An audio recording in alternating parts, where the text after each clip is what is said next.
አልቆልሻል ተብሎ ወድቃለች፣ ጠፍታለች፣ ጥቅም የላትም፣ አትነሳም ተብሎ እንደገና እድል ይሰጥሻል፣ እንደገና ያቆምሻል፣ ሞገስ ይሰጥሻል፣ ዝና ይሰጥሻል፣ እንደገና ያስነሳል። አንድ ቀን ድንገት ትሰበራለህ፣ ፈውስ የለውም። ሰዎች በሶስት ነገሮች ይፈተናሉ ይባላል። the 3 P's እና the 3 F's ይባላሉ።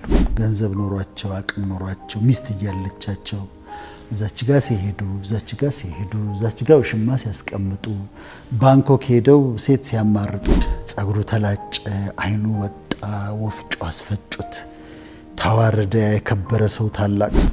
እግዚአብሔር ሆይ እባክህን አንድ ጊዜ አስበኝ ያለው። just give me one more chance። አንድ ጊዜ ብቻ አስበኝ። እንደ እግዚአብሔር ያለ ማንም የለም። ሰዎችን በደልኩኝ ይልበል፣ አጠፋው። ከዛ ሰከንድ ቻንስ ሳገኝ፣ ዳግም እድል ሳገኝ በጣም በጥንቃቄ ነው መያዝ ያለብኝ። ያችን ያገኘኋትን እድል ደግሜ እንዳላበላሽ፣ ደግሜ እንዳላጠፋ በጣም ተጠንቅቄ ነው መሄድ ያለብኝ። ምክንያቱም ከዚህ በፊት አጥፍቼ ይሆናል። ከዛ አሁን ሁለተኛ እድል አገኘው፣ የሶስተኛ እድል አገኘው። አጥፍተን አበላሽተን ሁለተኛ ሶስተኛ እድል ስናገኝ በጥንቃቄ ከበፊቱ የበለጠ በጥንቃቄ ልንይዘው ይገባል።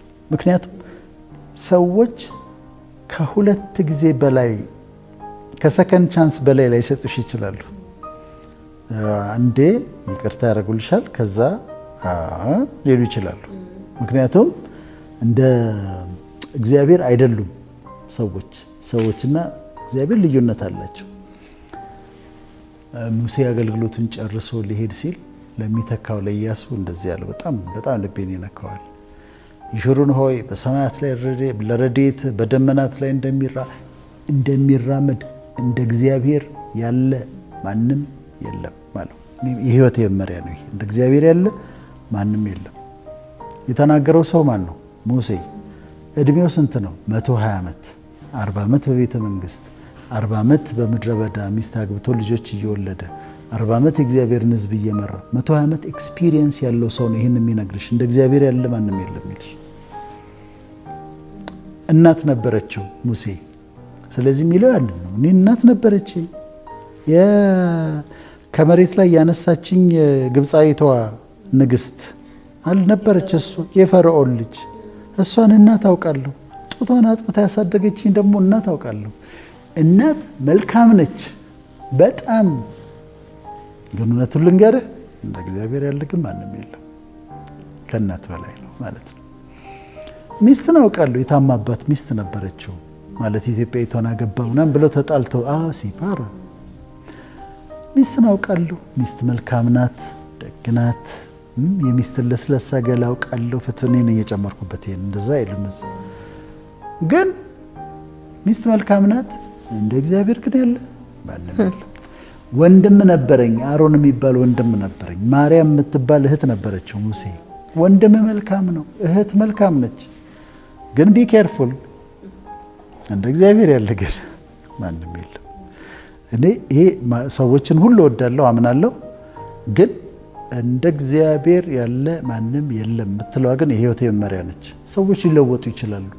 ወንድሜ ቢሆን፣ እህት ብትሆን፣ ጓደኛ ቢሆን፣ ማን ቢሆን፣ ልጅ ብትሆን ሊለወጡ ይችላሉ። እንደ እግዚአብሔር ያለ ማንም there is no one like God እና እሱን የመከረን ምን ማለት ነው? አጠፋለሁ፣ አንድ ጊዜ ይቅርታ ያደርግልኛል አንድ ሰው። ደግሜ ሳጠፋ እንዴ አላበዛውም እንዴ ባለፈው እንዲያጠፋ ይቅርታ አደረኩለት እንደገና ደግሞ ይልሻል ሰው። እሱ ግን ፈጣሪ ይቅር ይልሻል፣ አሁንም ይቅር ይልሻል፣ አሁንም ይቅር ይልሻል። ማቆሚያ የለው። አንድ ሰው ተቸግሮ መልካም ያደርግለታል። መልካም አደረገላት። ከዛ መልካም ካደረገላት በኋላ እንደገና ተቸግራ አገኛት። እኔ እንግዲህ ባለፈው ተቸግራ መልካም አድርጌላታለሁ፣ እኔ ስንት ይረዳታለሁ፣ እኔ ስንት ጊዜ ነው ማግዛት እሷን ይላል ሰው። እግዚአብሔርስ አሁንም ይደርስልሻል፣ አሁንም ያደርግልሻል፣ አሁንም ያደርግልሻል። አንድ ሰው ወደ መንፈሳዊ ዓለም መጥቶ በጣም ቸግሮት በቃ ተጨንቆ ምን ሆነህ ነው አሉት። ቸግሮኝ ነው። ታዲያ አትጸልይም እንዴ አሉት። አይ ባለፈው የሆነ ነገር ቸግሮኝ ጠየቅኩት እግዚአብሔር፣ ከዛ ሰጠኝ። አሁን ደግሞ እንደገና ደግሞ ደግሜ እንዴት እንደ ሰው አድርጎታል። ደግሜ ደግሞ እንዴት አስቸግረዋለሁ። ሰጥቶሽ የማይበቃው እንደ እግዚአብሔር ያለ ማንም የለም። ይቅር ብሎሽ ይቅርታ አድርጎ መጨረሻ እንደሌለው እንደ እግዚአብሔር ያለ ማንም የለም። መልካም አድርጎ የማይሰለቸው እንደ እግዚአብሔር የለም። ለሙስሊም አዳማጮቻችን ደግሞ እንደ አላህ ያለ የለም ማለት ነው። ጻድቅ 7 ጊዜ ይወድቃል 7 ጊዜ ይነሳል። ቃሉ በጣም ነው ደስ ያለኝ። እንደገና የሚባል አሰራር አለው በፈጣሪ ዘንድ። እንደገና እድል ይሰጥሻል። አልቆልሻል ተብሎ ወድቃለች፣ ጠፍታለች፣ ጥቅም የላትም፣ አትነሳም ተብሎ እንደገና እድል ይሰጥሻል። እንደገና ያቆምሻል፣ ሞገስ ይሰጥሻል፣ ዝና ይሰጥሻል፣ እንደገና ያስነሳል እና ዳግም እድል ይሰጣል። ምንድነው አሁን የመልእክታችን ኮንሰፕቱ? አሁን ቪዲዮ ለሚደርሳቸው የተለያየ ነገር ተበላሽቶባቸው ቢሆን፣ ጀምረው ፌል አድርጎ ቢሆን፣ አንድ ነገር አድርገው ሳይሆን ቀርቶ ቢሆን፣ ተስፋ ቆርጠው ቢሆን፣ አዝነው ቢሆን፣ በምድር ላይ ሰከንድ ቻንስ አለ። ሁለተኛ ዳግም እድል አለ። ሶስተኛ እድል፣ አራተኛ እድል አለ። በተለይ ከሱ ያ ነው። እናንተም ደግሞ ለሰዎች ዳግም እድል ስጡ። ይቀድሙ ጥንቃቄ አድርጋችሁ ዳግም እድል ደግሞ እናንተ ካገኛችሁ ተጠንቅቃችሁ ያዙት ነው። አሁን ሙሴን ቅድም አነሳን። ጽላቱን ጠረብና ጣለው፣ ሰበረው፣ ዳግም እድል ተሰጠው። እንደገና ጠርበው ጣለው። እኔ በሆነ እኮ እሺ አልለውም። በእጄ የጻፍኩበትን ጥለህ ብትናደድ ስታዲያ ምናምን ነው ጀጅ ነው የማደርገው።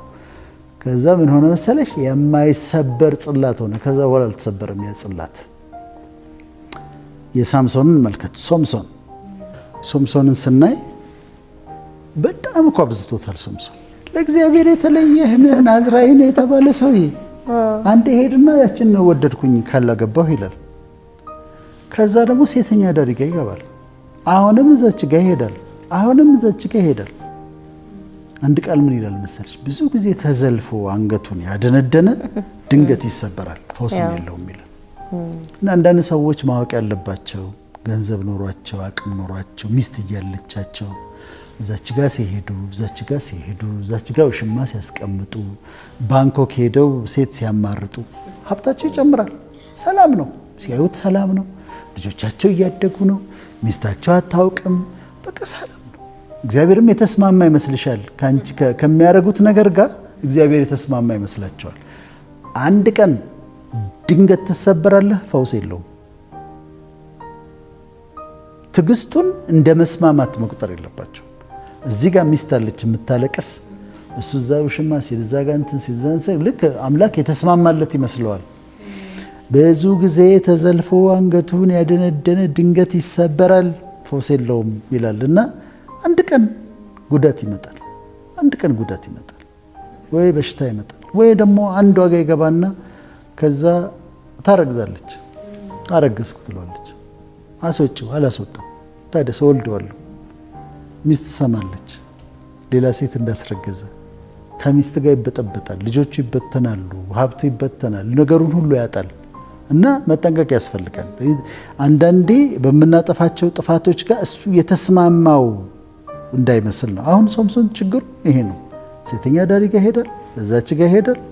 ናዝራዊ የተባለ ሰውዬ።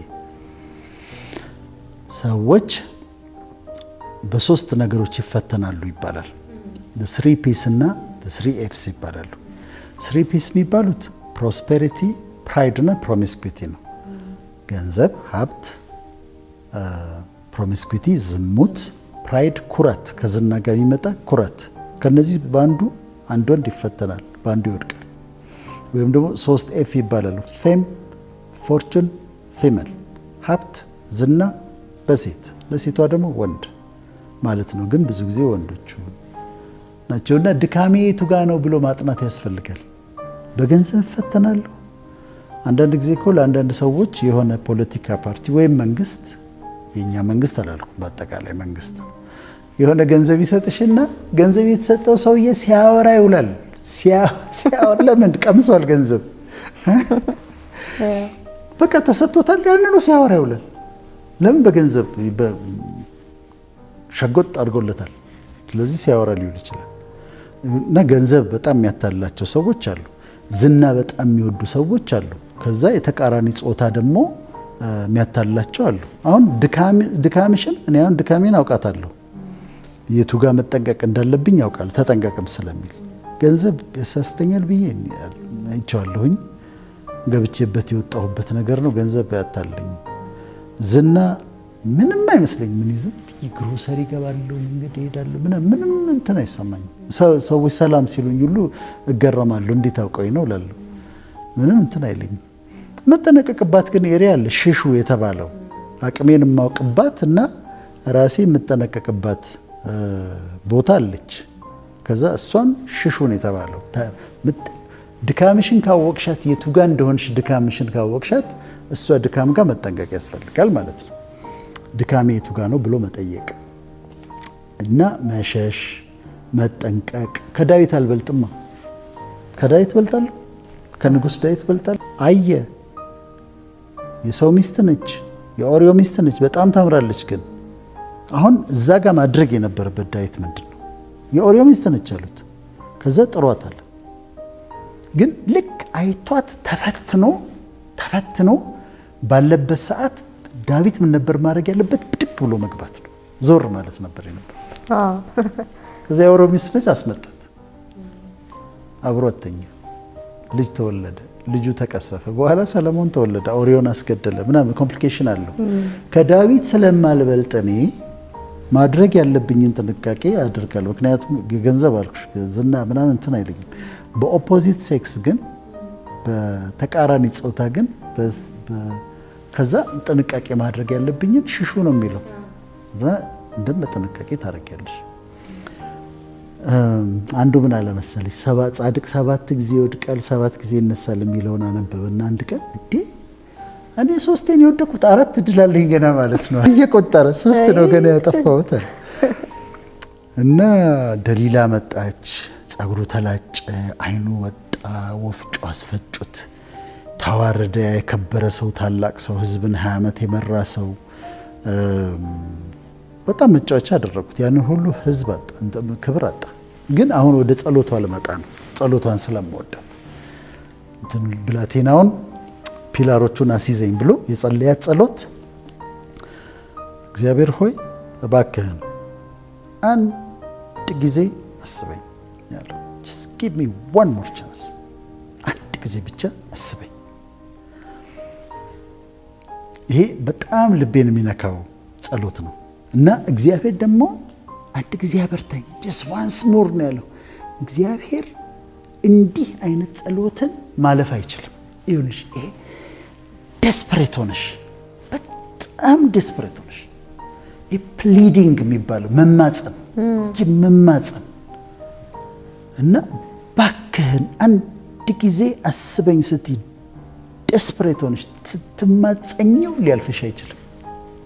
ልክ የዳዊት ልጅ ሆይ ማረኝ፣ የዳዊት ልጅ ሆይ ማረኝ እኮ ሲል ደቀ መዛሙርቶቹ ዝም በል ብለውታል። ክርስቶስ ግን ቆሟል። ክርስቶስን ከመንገድ የሚያቆም ጸሎት ነበር እና እኔ ለወገኖቼ ልነግራቸው የምፈልገው በየትኛውም ሃይማኖት ይሁኑ በጣም ጭንቅ ውስጥ ሆናችሁ ዴስፐሬት ሆናችሁ አንድ ጊዜ ባክህን አንድ ጊዜ አስበኝ ስትሉት ይሰማል። ክርስቶስ ከመንገድ ይቆማል። እግዚአብሔር ከሰማይ በጸጥታ ይሰማል።